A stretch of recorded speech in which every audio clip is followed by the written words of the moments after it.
Welcome back, everybody. We are now heading deep into bookable experiences in this special series of leading tourism's transition together with Holibob. And today we're looking at the experience ecosystem. And we'll be looking at why this is booming and why this is such an exciting space. So I'm really pleased to welcome Craig back. Hi, Craig. Nice to see you again. Nice to be back, Nick. Thank you very much for having me and welcome me back onto the podcast. We started with sustainability and really deep diving on what really matters when it comes to sustainability. And we even dabbled a little bit into some of the political turmoil around that, but we're not going to focus too much on that today. Today, we've got some really exciting guests. We have a number of different perspectives. So I'm really excited to jump in. Who should we start off introducing, Craig? I would love to start by introducing Natasha Martin, who is the Director of Visitors Experience at the NEOM Nature Reserve. Natasha is and continues to be a global leader in sustainable and adventure tourism with over 15 years experience shaping tourism strategies that balance innovation, conservation, and meaningful visitor engagement. As we all know, NEOM is one of the world's most ambitious tourism projects, and Natasha plays a crucial role in designing visitor experiences that seamlessly integrate cutting-edge technology, ecological stewardship, and cultural storytelling. So I think Natasha will have a huge amount to add to the conversation that we have today, but welcome, Natasha. Thanks, guys. Thank you so much for having me. I'm super excited to be here. We're so excited, and NEOM is on everybody's minds as this really exciting, rapidly developing space. So I think everybody's keen to hear more about that. We also have James Lemon from Stripe, the global lead of travel, transport, leisure, and automotive. James's background spans a number of years in the travel sector. Also, I believe you've worked a little bit in the founders and startup space. And of course, now you've been supporting the wider industry in terms of payments, integration, financial technology, and really how that is absolutely crucial to succeeding and perhaps most importantly to scaling. So welcome, James. Great to be here. Thanks so much for having us. Experience in an area that's super close to my heart, both professionally and personally. Stripe's very lucky to be right at the center of the ecosystem, whether that be helping small or large providers do modern retailing or helping the platforms that are scaling the industry and underpinning that transformation.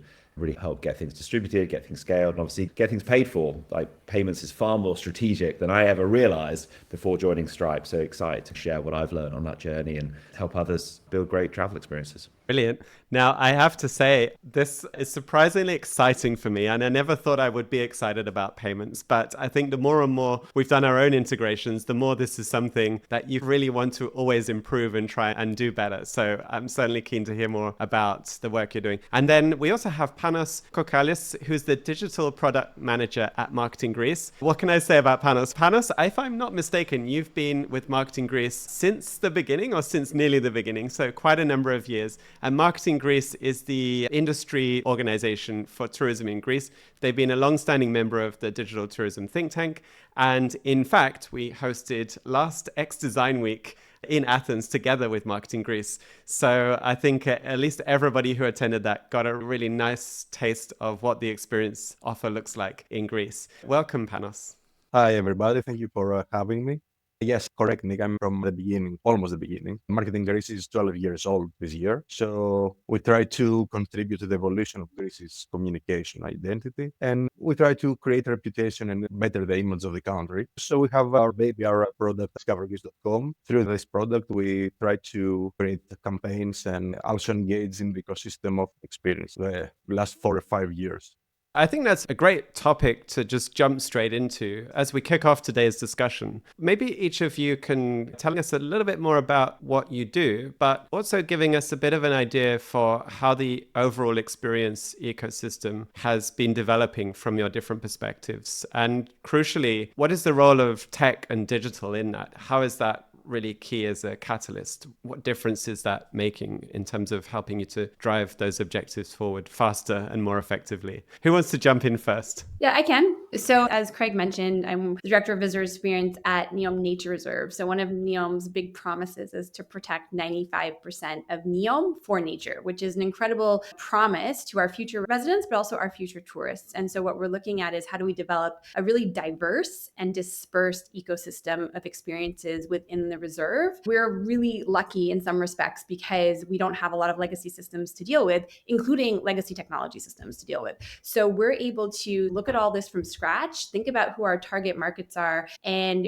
really look at what's the best way to reach them, what are the services they're looking for, and leapfrog, really building on things that we've seen from other destinations, but especially other protected areas, which I think probably lag in innovative technology just because from a financial perspective, maybe they haven't had the investment. So we're really looking to do that together. Holibob's one of our big partners to build systems that align to what we have on the ground, but also to what our future customers are looking for. But what's really critical for me about this combination of things, we think about as a tool for our future visitors, but really it's a tool for destination management as well. So it allows us to really think about how we're going to sustainably manage all of these visitors, how we're going to drive for value instead of volume. So it becomes this really critical destination management tool that allows us to deliver sustainability as well. It's quite interesting, Natasha, because if you look at a lot of these studies and results, industry research that's going on, nature-based experiences continue to over-index in terms of the consumer interest, but it's parts of destinations that we want to conserve and look after and tourism responsibly. So how do you think about technology enabling you to ensure that you are delivering that sustainability promise that you, the Nature Reserve, and NEOM more generally have? I think for me, it's being able to deliver on three critical elements that I believe we need to succeed in delivering this new benchmark in nature-based tourism that we're striving for at NEOM Nature Reserve. So for us, it's the ability to control access, it's the ability to control dispersal, and it's the ability to control diversity. And with those three tools, if we're able to control those three things, we're able to really deliver the type of experience. It's not expensive experiences, but it's high value experiences in nature, right? Everybody who wants to be in nature wants to be alone. That's the dispersal. They want different things. That's the diversity. And we need to manage numbers, and that's the access. And technology allows us to do that better than ever before, right? With check-in functionalities, I don't need rangers manning all of the gates because we can have technology to help us with that. Differentiated pricing, which allows, especially in Saudi Arabia, we have a very seasonal product. So that allows us to optimize for that. So technology allows me to manage the tourism in a protected area in a way that I think my predecessors just wouldn't have been able to. Wow, that's really exciting because I think it's very enviable to have a blank slate and to be able to just design things how they should be designed rather than learn and learn over centuries with a lot of wisdom, of course. But perhaps when you look back, you think, if we had started this from scratch, we would have done it all differently. And especially when we think about that management aspect and how technology can support that. I'd love to turn to Panos because I think whilst NEOM is perhaps one of the newest and freshest destinations, still very much in development, Greece is perhaps the opposite. It's a very mature destination with very established product and experiences, very well known, or at least many think they know Greece. And I'm absolutely sure you will tell me, in fact, most people don't really know what Greece has to offer because there's a lot more underneath the skin. So tell us a little bit about how you're looking at the experience ecosystem and why it's so important to try and scale that up and drive that forward today and now. Yeah, most people don't really know or don't really get the experience they were expecting to where they come to Greece, because most of people come on top of their minds is sun and beach, but we're trying to enhance this experience with a blend of culture, technology, and gastronomy as well. So those two pillars are really important for us to enhance our product. So we know that the experience is a reason to visit, and the unique travel experience is a reason to visit a place, a destination. 90% of the people tend to consider going to a place, and Greece as well, to experience something they never experienced before. And we were focusing at first in creating such content in our website to show this and suggest that people and travelers might blend their visits in Greece with unique experiences as well. But something was missing, something that they can book directly because technology comes there. They were hopping in discovergreece.com and looking around for the inspiration, and the last click was missing, or they were trying to find some similar experience online. And we decided in 2019 to delve into this realm of digital, something like a digital nightmare at first for us, because it's been a really hard task to talk to so many providers in a fragmented ecosystem with many booking engines and legacy systems as well. So we did manage to now have 800 different and handpicked selected tours and activities on our website. Like I said, this is not a small task to keep up. Have huge efforts in resources, integrations, countless hours of calls, and thousands of emails. But there is a silver lining in this. We showcase Greece at its best. We have user engaged with our content more than before. We made our website in one-stops like travel hub. And of course, we somehow boosted our revenue. We work on a revenue sharing model and we allow us to grow, but we also support local business. And beyond that, we build stronger relationships in the tourism industry. We collaborate closely with the activity providers. We gain visibility across the entire tourism value chain. And of course, we support local experts and communities because sometimes and many times they become our local ambassadors, our local fixers for events, for press trips. So this is really important for us to have our mind and our site fixed to these ecosystems. It's such an interesting response, Panos, in terms of how you focus on experiences and the challenge of bringing together that fragmented market. And I think this plays beautifully into a question for James in terms of understanding how does Stripe play in that ecosystem? Because payments into SME businesses is one of the biggest and most challenging areas for any SME to get over, because payments has been notoriously difficult over the years to manage the integrations, manage the different cards you want to be able to take, or the details you want to be able to gather from consumers. Panos is talking about trying to pull that ecosystem together in terms of connectivity. How do you think about that from a payments point of view? I think there's a lot to say about the ecosystems of the experiences space. But before I do, I think Stripe's really lucky to serve all layers of the ecosystem, which I think is your point. There are thousands of operators, the technology platforms they sit on, and of course, so many of the third-party retailers, OTAs, tour operators selling experiences as well.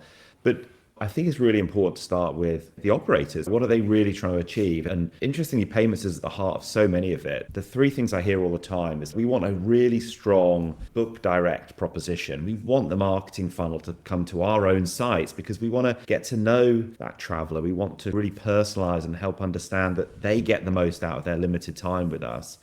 The second theme is really around ancillaries, which is that once we have them, where else can we help personalize their stay? Where else can we help influence where else they might be spending money in destination? And obviously use the trust and relationship we have with them to help that come our way.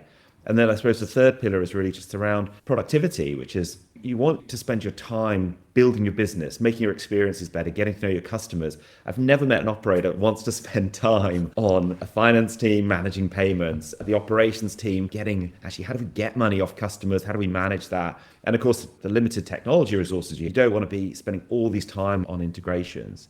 I think Stripe really obsesses with solving that problem first. So if I just take driving direct bookings, really simple examples like international guests coming into Greece or Saudi Arabia, they still want to have their trusted payment experience. So being able to recognize the device they're on, the country they're from, the way they've paid in the past, to give them a local one-click checkout or a payment with a payment method they might recognize, or maybe it's they want to buy now, pay later. They've already spent a lot on their trip and they just want to spread payment in installments. I think we've all been there. You go to a local destination and see something you want to do, but just actually booking it and paying it becomes a blocker. And so we really just want to make sure that any operator can act local, think global, and really capture as much of that demand as possible. And payments can be such a source of friction. Some operators are losing 20, 30% of bookings because people don't trust their website, because they don't recognize the way they want to pay.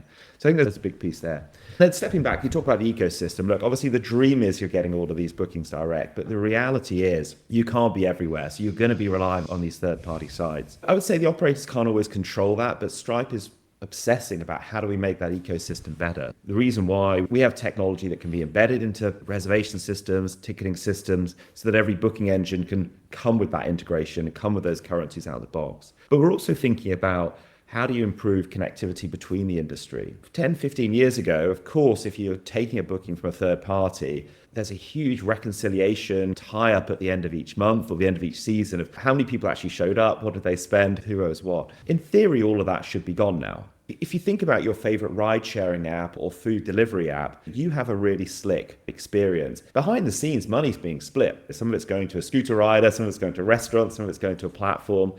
All of that is, let's call it financial infrastructure, a payment ecosystem. And I have a vision that the experiences in the travel sector will work exactly the same way. If it's a tour operator or a third party that's bundling up your experiences, they should still be able to pass you money digitally. You should still be able to get a dashboard and see what's been paid, what refunds.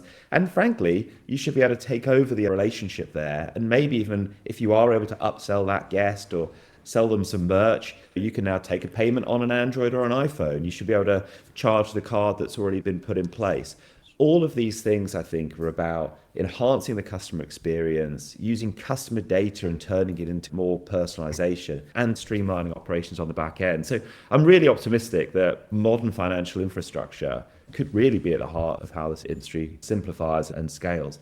But I think to Nick's point earlier, a lot of people do come at this with existing tech. So we make sure that all these things are modular. And that's why we love working with organizations like Holibob and some of the other companies underpinning the industry, because you don't have to rip and replace. Actually, if you're pretty happy over here, great. But really just start with your booking engine. Just make sure that checkout page has modern local payment methods that customers recognize and trust. And so that when they're giving you their information, that's just one thing that's taken care of. So it can be built piecemeal. It can be built from scratch, but it's a really exciting piece of technology. I think has often been overlooked. And I think now time has come and why we seem to be talking about it more and more.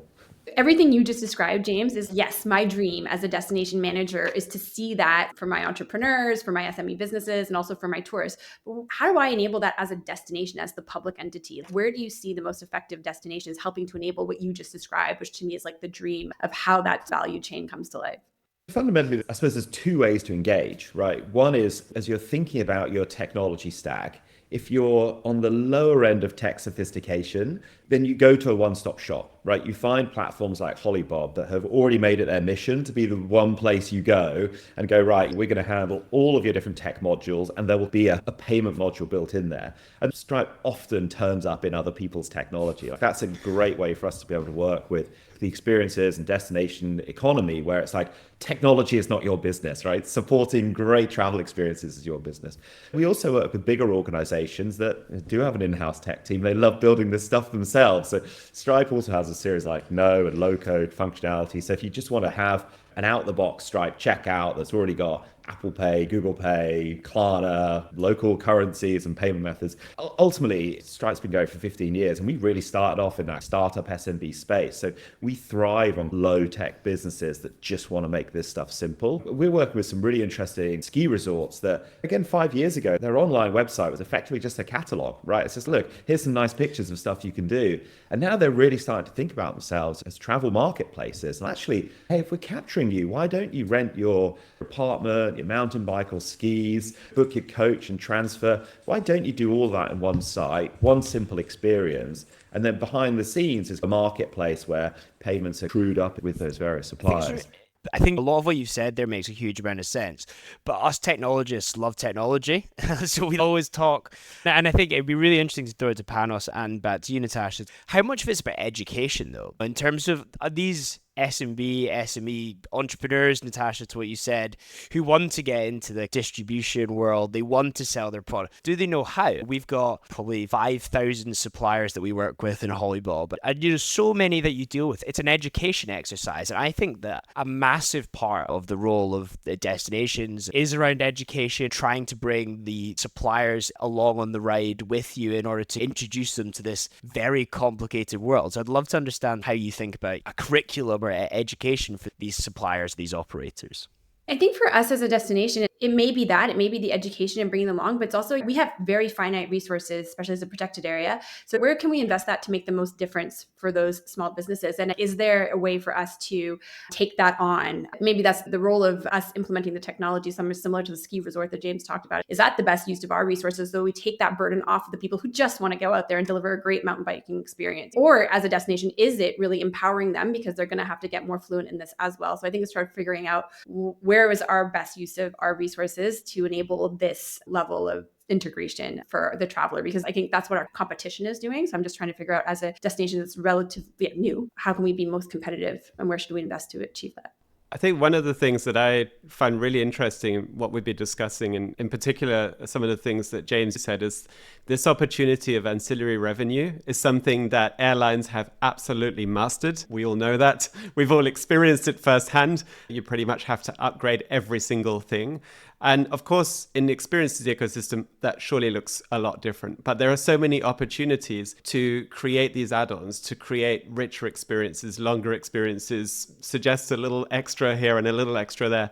And I think there's this maturity and sophistication at a business level to say, okay, we've now acquired the customer, but this is only the beginning of the customer lifecycle. And I think that goes really back to what James was saying about then having the technology seamlessly integrated that allows you to go back to them, and something as simple as having a card on file and being able to just subtly charge that once you've got their approval, or being able to integrate the technology so they can add additional things as they go through that customer journey. If I look at the experience ecosystem, what I see is the first stage was destinations trying to get their industry to build product, to build experiences, to actually create things which are supposedly transformational or experiential. They really create something different. And that is still an ongoing work. I'm sure in NEOM especially, you're creating a destination. So a big part of that is, what does a good experience even look like at the outset? The next step seems to be bookability, which I actually think is something that more or less as an industry we've solved. Partners like Holibob,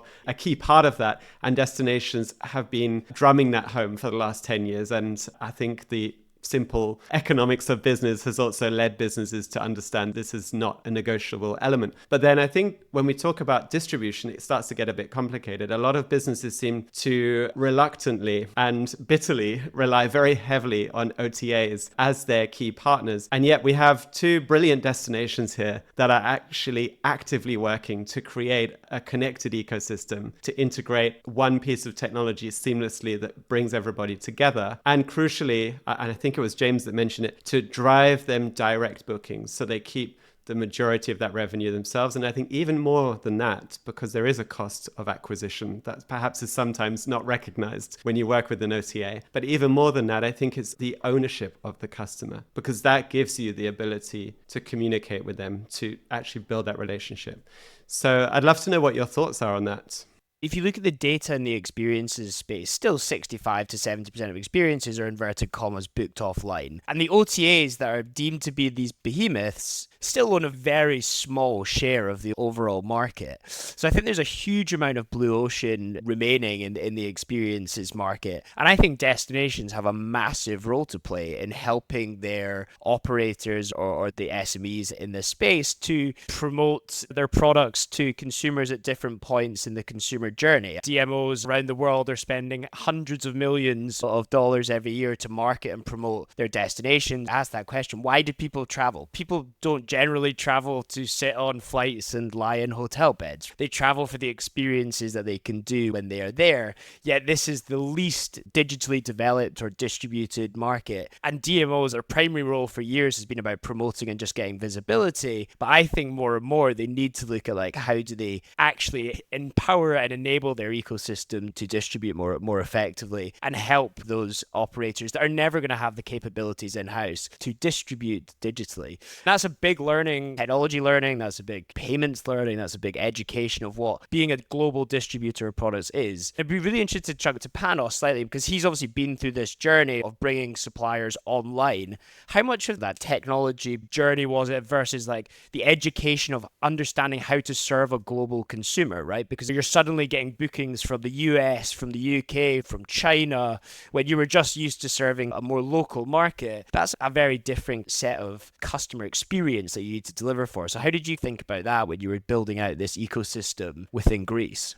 Thank you for this question. Yes, we've actually made some assumptions there that we can maybe persuade all hoteliers, travel professionals to listen to us. And they did in some percentage, but this was the difficult part, to persuade them to actively promote activities and tours in their travel cycle offered to user. So upselling and cross-selling has become part of their daily routine, let's say, using platforms and tools. It's something that, as Nick said, the airlines knew and know best, but hoteliers were always trying to push hotel amenities and maybe their pool or something like that, but trying to persuade them to actively promote experiences at their destination and maybe persuade the user to stay one more night and do this, and after the next day go on a boat trip, and the other day go on a hiking in a beautiful gorge. So this was tough to break through, but it's a legacy profession. Hoteliers in Greece, it's 50 years of experience in hospitality, but also they were keen to assume that their visitors were one of the same kind each year. And the last years, Greece tourism has changed a lot and new markets are emerged and their expectation changed. So this was tough for us. And that's why we were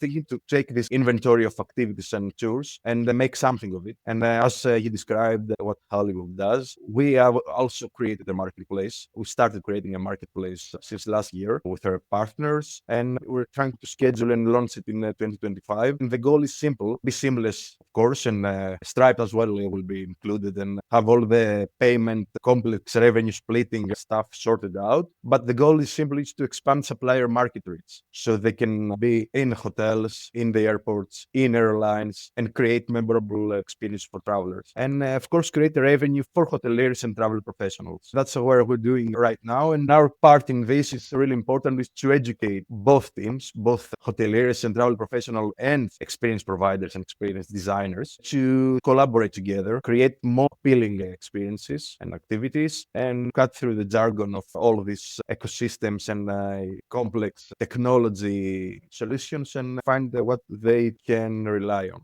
I absolutely love the way in which you've said it so clearly, where the opportunity is there to scale up the distribution of experiences. And also, I think, Craig, you really highlight that there's this big blue ocean. Actually, it's a really undeveloped part of our industry. So it's ripe for opportunity. It's really something that we can focus on and we can invest in. And I think importantly, we can drive real value, whether that's directly to the destination for those broader goals or directly to those businesses who really want to see growth. And I think, Panos, you touched on the hoteliers. I know in Greece, and in particular with Marketing Greece, the hoteliers are pretty major stakeholders. They play a really key role in the overall experience. I guess what we see today is actually the hoteliers are not yet today seeing that they're part of a bigger experience in the destination, and they can be that touch point with the customer to connect them with those experiences. And especially in a market where perhaps you have a lot of independent hoteliers,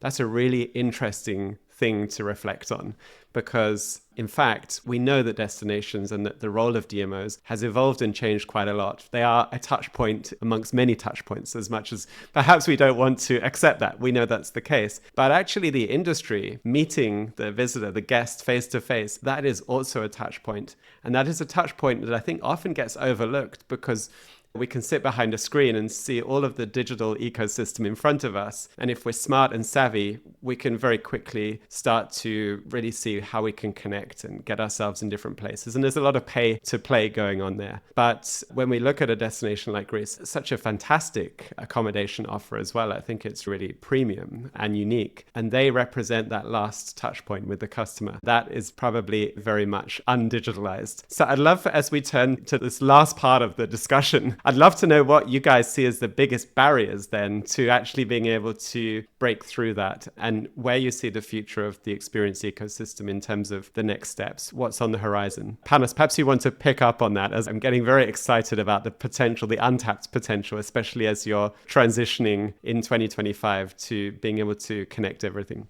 As you said, hoteliers and face-to-face communication, sometimes or often we forget about it. Most hotels are small businesses, family-owned businesses, and three-star hotels. It's the majority of them. And this kind of accommodation has the best quality. When users get back, they have the best memories and the best hospitality experience. And they are the untapped potential for destinations. And we would like to work with them in a more sane way to make their life easier. Also, our projects and our vision is to finally create more DMOs, local small DMOs, bigger DMOs, so they can distribute all this experience, all this knowledge, and all this digital content, both physically, get in touch with the visitors and digitally. And we would like to work with them when they will be formed. And digital ecosystems there will play a significant role in this. I think it's really interesting, Panos, what you say, because I think the biggest blocker to the development of the experiences industry is distribution, right? The cost of distribution. Where does the cost of distribution come from? It ultimately comes from the way that people buy, or consumers or travelers buy experiences. 50% of experiences roughly are sold in destination. Compare that to flights and hotels. They're sold months away from when you travel. Then also, if you look more broadly than that, 75% are sold within 72 hours of when you travel. So it's very last minute, and that'd be really interesting to throw to James in terms of the payment side, and also to Natasha, because I know NEOM are doing some really interesting thing in that space. But when you look at distribution, that very small buying window just drives up the cost of acquisition of consumers via paid search or more traditional marketing channels. But also the consumer needs are very different, right? It's a very opportunity cost driven sale. You want to make sure you're not going to have a bad experience tomorrow. You're not going to waste the day because you don't want to book something too far in advance because you might go out for a long walk with the kids this day, and then you're tired tomorrow, so you don't want to go out for another walking tour. So I think that those are some of the real challenges in the experiences industry that lead to distribution being very challenging for anyone to nail. And why Holibob came to exist, for example, is that we want to connect travelers to incredible things to do, but solve those key consumer needs. And we refer to those as convenience and curation. But I'd be fascinated to throw that to Natasha on what the destination that prides himself on being cognitive, innovative, thinking about those consumer needs. And then James, on like the more fintech side, when you think about that opportunity cost very last minute, how do you think about making that consumer journey as easy as possible? So maybe Natasha, I'd love to get your thoughts. As a non-technologist and really just someone who's trying to deliver an amazing destination, the question for me is how can technology, distribution, platforms for consumers help us to solve some of these issues? Like you said, like how do we encourage people to book experiences with more lead time? How do we extend their length of stay? How do we make sure they're going to less visited parts of the park? How can technology help us solve those problems? So I think for us, it's like that destination management issue that I spoke about before. And it's challenging, as you mentioned, because a lot of diversity in the ecosystem is always going to be from small players who enter, new players again and again. It's going to continue to be there, right? Because that's what drives innovation is these small entrepreneurs. And you need to have innovation in your experiences, obviously, to stay fresh, to stay current, stay top of mind. But at NEOM, we also want to find a way to use all of these systems that are there to help us answer these questions for our stakeholders and solve some of these big destination management problems. And I think when both of those things converge, that makes it something that the destination should invest in. And that's where I would love to learn from other destinations and also take that as a priority for myself to find a way to invest in technology that helps us solve the problem for both our stakeholders and us as a destination. And Natasha, I know you've worked on some frameworks for quantifying the quality of experiences, because a big thing that we talk about internally at Holibob is around trust. And how do we build trust with the consumer in order to help them or convince them that this product is great for them? And part of that comes down to content and helping to educate them about the destination that they're in. But I think there's also an element of trying to provide quantitative and qualitative frameworks which our consumers can hang their hat on and understand some of the underlying features or elements of an experience which ultimately drives their buying decision. So I know you've thought about some of this stuff before, so I'd love to get you to share it. Yeah, and I could talk like for probably another hour about how we're developing frameworks to design experiences. But I think at the essence, like I don't really believe in certifications, but I do believe that we need these quality standards that our guests can rely on, to your point, so that they can trust us. They come to the NEOM Nature Reserve and have the confidence and the trust that they're going to receive a minimum quality standard. And that standard is going to go up. And so we do use these frameworks, again, distribute and disperse our experiences that are a way of communication tool to our operators. And there's different gates as well for our operators to sort of pass through as they pass these. So different types of access to maybe more exclusive areas, maybe to places in the app that they would appear if they're higher quality standards. So it's a little bit of a reward system, like the higher quality that you can achieve, the more benefits that we give you as a destination. And for us, that's like a virtuous circle because all of our profits go back into conservation. So we are incentivized to make sure that the most profitable experiences have the most from a destination perspective. So yeah, we have a lot of different frameworks. I'm actually hoping that we're going to be able to share more broadly soon. But I think, again, it's because we're opening a new place, we want to really clearly communicate to our operators what we're expecting in terms of quality standards. And when you achieve those quality standards, you get access to more support, whether it's technology or otherwise. That's how we're looking at it. I love that idea of using technology as a hook and a way to really incentivize and reward. It's a much more modern approach to labeling and certification, which of course has its value in different ways. But I think ultimately, if we want to influence behaviors, whether that's with visitors or whether that's with our industry, we need to be able to create the mechanisms that push them up or help them to get more visibility. And you were talking at the beginning about how you see that technology as part of destination management. It's not a tool, just bookability. It's about having all of the levers to pull. So is this really how you're looking at the future of NEOM in terms of how you embed technology deep within the destination? We definitely want it to be a really, to use Panos' words, seamless experience. And that's not just the visitor experience, but it's also for our ecosystem of providers. And as a destination, where do we invest? And I think that's probably where we can have the most impact that achieves our goals and their goals. And so, like you said, using technology as a way to recognize the high performers, people who are achieving the highest sustainable standards. And that makes a lot of sense to us. It makes sense to the consumer who can have access to that with trying to navigate different certification systems. So it seems like a thing that brings everything together for us and our stakeholders. I think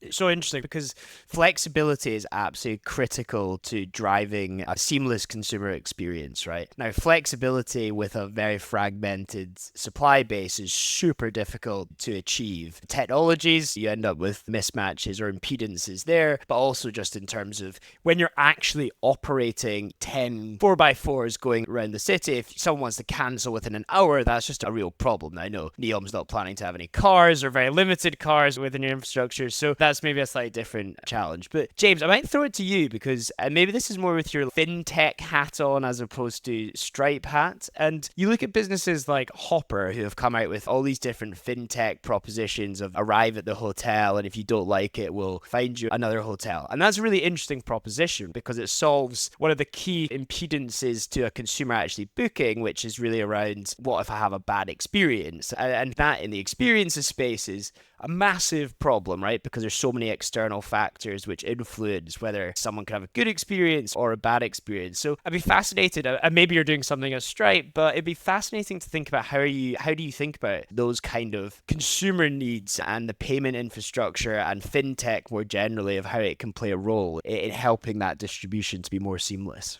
I think, look, when it comes to insurance or assurance or trust, I think fundamentally there probably just is space in the industry for a great insurance product here that people can tag on. I think one of my concerns is that when experiences don't go well, people don't bring it up. Actually, they then just turn to their credit cards and do a dispute or a chargeback. Operators lose out, and that's incredibly frustrating. Chargebacks are going up, and that's a real problem. So I think we can't solve for that necessarily. I think there's just something there around, there probably are insurance and reassurance products. But I definitely want to come back to your theme of trust, because I see actually an explosion of ecosystems over the next few years. We talked a little bit about the importance of Book Direct. We talked a little bit about some of the big OTAs that are obviously great at doing their thing. There's this lovely sweet spot, I think, opening up in the middle. We talked a few years ago about everyone booking on social media, and I think that's still got a long way to run. We've talked a bit about, as an experience provider, you are really someone else's ancillary. We talked a little bit about hotel chains selling ancillaries and experiences. Talked about airlines and tour operators using ancillaries as a relatively high margin product for them to be able to tag on. And now I think with the rise of AI and AI agents, people are going to be turning to brand new channels. And I wonder if that's going to provide a real opportunity for experiences to play much earlier in the journey. If I'm saying, actually, I'm going to have this trip to Greece and I want you to design me a 7-day itinerary, AI comes straight back and they put experiences in what you do each day just as high a value as where you're putting your head at night and how you're moving around. We're doing some experiments now with companies like Perplexity, where it's like, you design that itinerary, what if there was just a buy button at the end of it, right? And actually then straight away, the airlines book, the hotels book, the transfers are booked, and the experiences are booked. Why wouldn't a consumer think about that as a whole itinerary if we just put the options and the flexibility and the choice in front of them. And I think that is then where the trust becomes really important, because suddenly you want that reassurance that that's all going to be taken care of. The way that a hotel chain or an AI might think about trust is exactly the kind of thing that Natasha's been talking about, which is it's going to rely on the quality of reviews. Has there been a curation by a destination?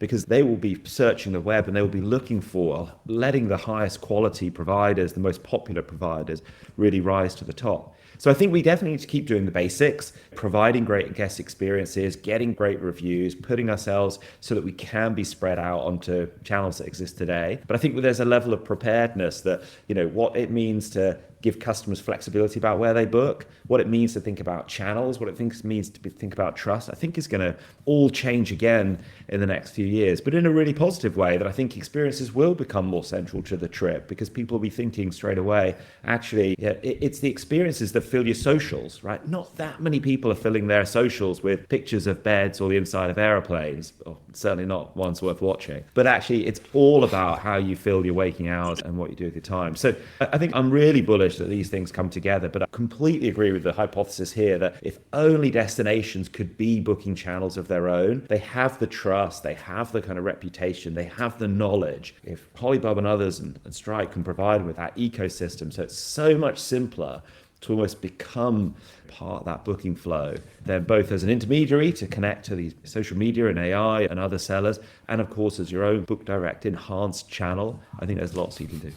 I think that's a really great note to close off the conversation on. I think you definitely have shown the huge opportunity that lies ahead, and actually the real relevance and role for destinations to be the connectors and builders of that opportunity. I think when you throw in things like social commerce or AI agents, it also raises many questions that I don't think any of us know exactly where this space will go. We can perhaps hypothesize a lot, but what we do understand is there's a real need for trust, and there's a need for curation, and there's a need for authenticity and transparency in that process. There's some really exciting opportunities there. And I think as destinations, we need to really hunker down and think about all of those bigger questions as we build these experience ecosystems, but also support those businesses to get on that journey, to overcome, as we talked about, to get rid of all that technical jargon and just think about the bigger opportunity, which is delivering incredible experiences which are unique. Craig, do you want to share any closing thoughts as we finish off today's chat? I think James just started the next podcast in terms of consumer search and how